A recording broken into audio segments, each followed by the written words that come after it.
Hi, it's Monday, the 2nd of December, and welcome to a look at this week's astrology.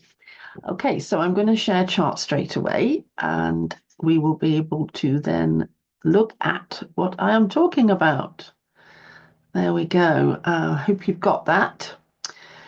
Right, so if you remember, we were the last time I spoke, we were looking at the crescent moon, which was to be seen before dawn and had a shape that looked like a cradle, really, I guess.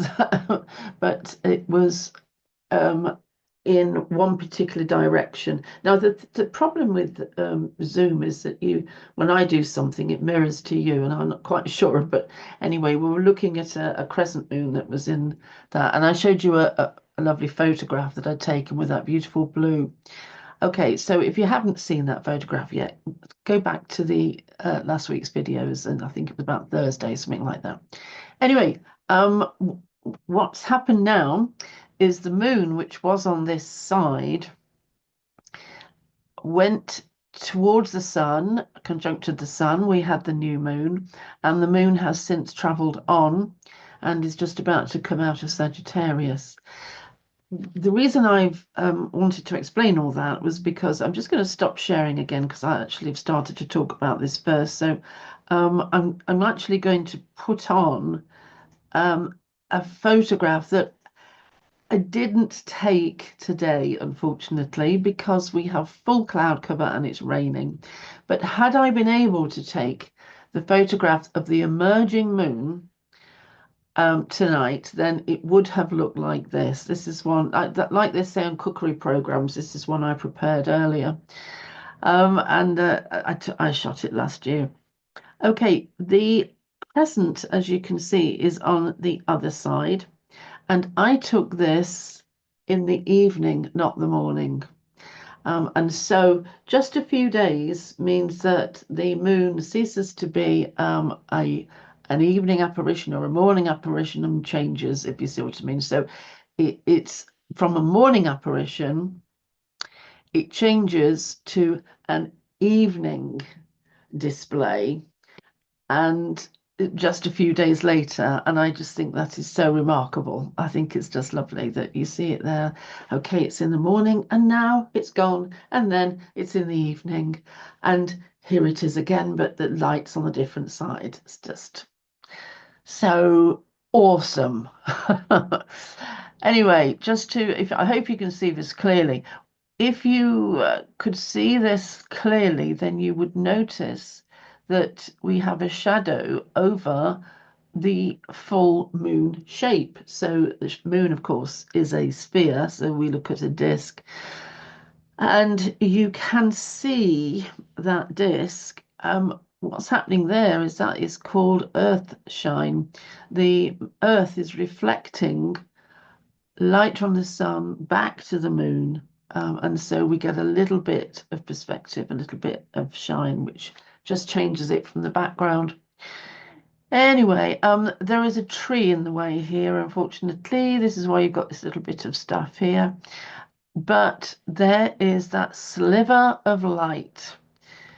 And I just thought that would be lovely to show you so that you could get an image of how a chart plays out in the sky. Okay, so I've stopped sharing with that one, and I'm now going to go back to the chart we were looking at earlier. Okay, there we go. Right, so that's what it looks like when the moon has gone past the sun. And that's because as the sun sets, so everything is moving in this direction. So as the sun goes below the descendant here, the moon is still in the sky and it is reflecting the light that it is getting from the sun, even though it's just a little bit away. See, it's only a little bit away. Just imagine these two are back here. Even though it's a little bit away, and the moon is going to descend or set pretty quickly, within minutes or an hour or so of you seeing it, it will set because it's actually descending. But it will slowly pull away, and over the course of the next couple of weeks, it will move all those different positions and finish up as a full moon. There we go. Right. So what are we talking at the moment then in terms of what is the astrology describing? What is our astrological environment all about? Because the moon is still in Sagittarius and as is Mercury, then we're still in a fairly volatile energy. It's upbeat, it's masculine, it indicates lots of activity. Um, and it also indicates a time when you can feel as if you are going through moments of higher consciousness, sudden realizations, not sudden, but there will be, or should be, or could be times of enlightenment, times of when you suddenly think, that's how that plays out. Oh, that explains this. Moments when you feel as if you're breaking into a new consciousness or a new understanding. This is the highest fire sign. Sagittarius is the highest fire sign. And as such, this puts you into the ultimate and last possible human experience of deity. The gods, goddesses, deity are actually experienced through the element of fire as far as humans are concerned. So we're in touch with those elements of deity in quite an easy way at the moment because we've got lots of things highlighting that in the sky. Okay, Athena has now moved into Capricorn, so we haven't got her gracious feminine intelligence, as in yin intelligence, in Sagittarius to understand anymore. She's moved into Capricorn, or it's moved into Capricorn, and therefore the energy becomes the feminine, inquiring, learning, teaching, clever energy of Athena now becomes heavily involved in earthbound things, in material things, things to do with matter and material. Okay, right. Now we've got a few aspects going on here. An aspect is a degrees or the degrees by which planets are separated. So the whole thing is 360 degrees. And so let's just take, for instance, Mercury is opposite Jupiter. Not exactly opposite, but if it were exact, then it would be 180 degrees. So that is an aspect. There are 180 degrees between them, and the aspect in that case would be opposition. So yes, Mercury, because it has turned and is now appearing to go backwards in the sky, is retrograde. It's therefore going to have another meeting with Jupiter, which it did last week.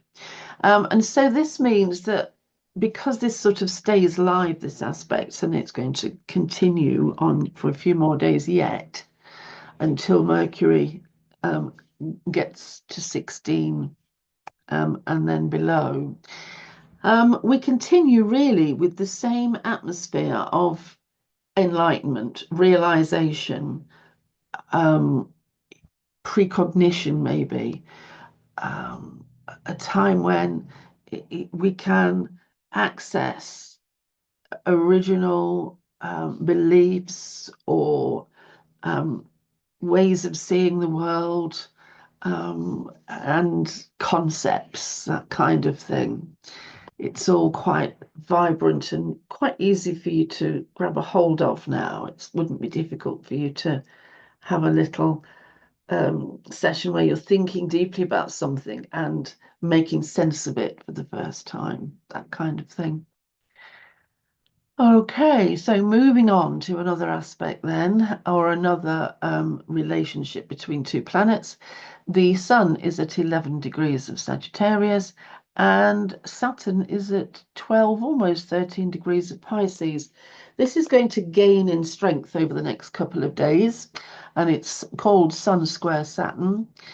It's in the mutable cross, on the mutable cross, mutable signs. This means that both the signs involved will be flexible. There's no rigid, unmoving, immobile fixity here. Both of these signs, the zodiac signs, the fluid around the planet, the energy around the planet, is will morph. It's tolerant. It will move with the planet as it desires. It nevertheless still is the clothing over the planet at the moment, and so does, in some way, change the message of the planet. It cloaks it in the meaning of the zodiac sign. So we have the Sun in Sagittarius, which is about questing, knowledge, knowing everything. Sorry, but you do think you do that. And quite a superior air and energy. Squaring Saturn, which also, I have to say, can be a planet which has a degree of maturity and authority about it. And so we have a sort of an authority on both of these sides. Pisces, as a zodiac sign, really washes things away. It's about reducing or dissoluting things, the dissolution. However, Pisces is feminine or yin, Saturn is feminine or yin, and therefore they both have a familiar or similar behavior. So they could kind of get on, but nevertheless, Saturn still has work to do in terms of testing the purity and the access and the expression of the zodiac sign, which it is traveling through. So therefore, Saturn is going over some of the rulerships of Neptune and just straightening up and tweaking and causing a robust correction or a robust improvement merely by taking things away. The first thing that Saturn does, or the cosmos, if it wants us to learn something, is take it away. And we will learn more about that thing sitting in darkness than we would ever learn about it sitting there surrounded by it. If something's taken away, we will learn faster than anything what it was that's gone, how much we need it, and why we need it. Okay, so the Sun in Sagittarius really is gaining access to some of the wisdom of the Saturn in Pisces. Yes, Saturn is going to bring depression to Piscean sun signs, and depression to the Pisces realm and its rulerships in general. But that is because it wants to test out things and to help us to recognize what it is that we need and how we should get it. Okay, because this is happening in the two spiritual zodiac signs, so Pisces being the highest water sign and extremely spiritual with great access to the other realms, and Sagittarius, equally spiritual, but in fire, not in water. Fire and water both occupy the other realms outside our realm. One is masculine, one is feminine, yin yang. This is the duality. Okay, so because we've got the a higher duality emphasized here with Sagittarius and Pisces, we can be sure that we are getting a lot of help from the other side at the moment. Now, if you think, oh, yay, that's wonderful, so gorgeous to be spiritual, it doesn't always feel as if it's a happy, clappy thing. It can be quite, um, it can take you aback, or it can create almost a fear or a quietness in ourselves, because we aren't actually made up of the right stuff to receive the other realms in a way that is comfortable. They because of that manic electricity, or whatever you want to call it, plasma, we're not equipped, and so it can cause frisons in our body. So it's not as happy clappy as it sounds, but nevertheless, it is spiritual, it is good for us, and it is a learning curve. And the Sun and Saturn, the Sun has the confidence to take Saturn on and learn from it without feeling threatened. And that's a great thing, because otherwise Saturn can be such an overpowerful message that we close down in an effort to protect the soul from harm, from too much stress. The body's going through too much stress, too much fear, too much loss. But the Sun, however, being such a confident planet and energy anyway, doesn't really have that fear. It feels fine. So that they can kind of get on with this. And so really that is just reiterating the fact that we have a spiritual access point around us. It's like we have a portal open at the moment. And so it's just reiterating the fact that that portal is there for enlightenment, learning, etc. There we go. We have something similar somewhere else as well here. Venus is trining, which means 120 degrees, which means they're in the same element, which they are Uranus in Taurus and Venus in Capricorn. Venus is reasonably happy in Capricorn. It's an Earth planet and an Earth sign. Capricorn aspires to the highest potential of the Earth element, and Venus is happy to lend a hand with that aspiration. Uranus is absolutely fed up with being incarcerated in Taurus, desperately wants to get out. And when it does next year, there will be an avalanche of Uranian subjects and feelings and movements which have been held back by Taurus for so long. We'll have an explosion in scientific research and not the research, the reports, that kind of thing. And so Uranus is all about uproot, uproar, breakdown, breakthrough. It changes the paradigm. It changes everything. So Venus is partnering Uranus at the moment. So we've got this really sort of dichotomy. So we've got the Uranian need to be free, break free, and to fly so that it can bring or see, bring into focus all of the potential science at the moment.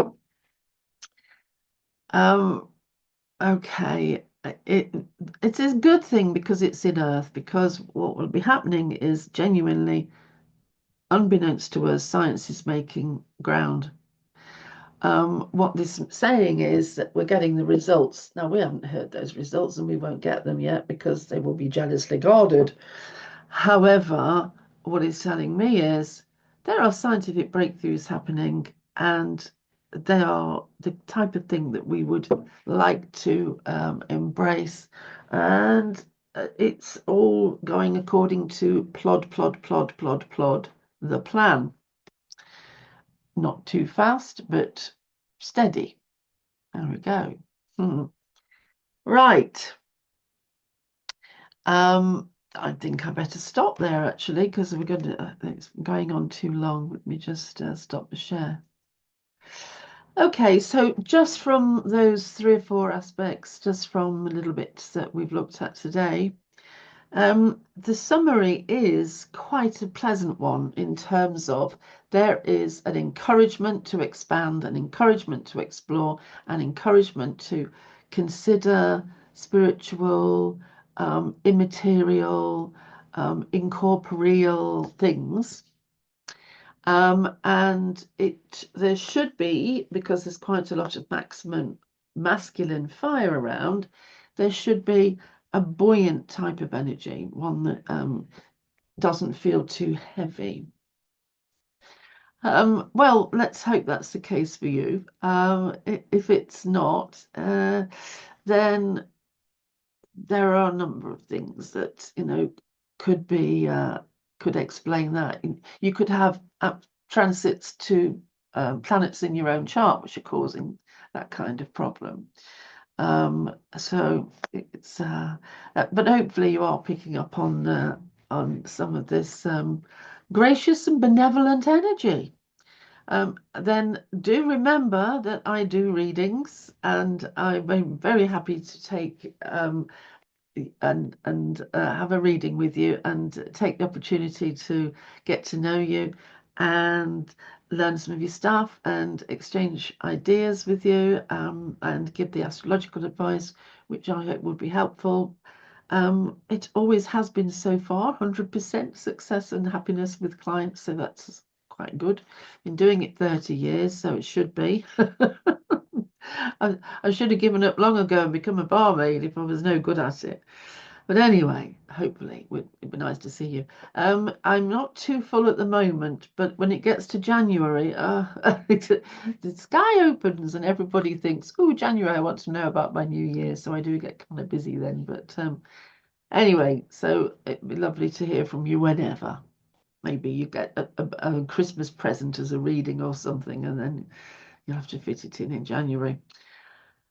Okay, that's great. And don't forget the new book, my new book, which makes a fantastic Christmas present. And I'm just looking for it now. Have I got a copy? No, it's called The Easy Way to Learn Astrology. It's on Amazon. You can find all the links to buy it in the comment box underneath this video. It's only £13. And I think it's a great Christmas gift for somebody to be able to just get on and get a much better um, uh, advantage, a much and gain a lot of useful information from the book and all the advice and little tips and things that come with it. Go here, go there. It's all free stuff. So it's like opening a portal and saying, "Here you are. You can have astrology after all, and it's easy." That's fantastic. Okay, right, there we go. Now, what am I going to do now? I'm going to try and find this thing. There we go. There we go. Thank you very much. I'll say goodbye and I'll see you tomorrow. Okay, bye.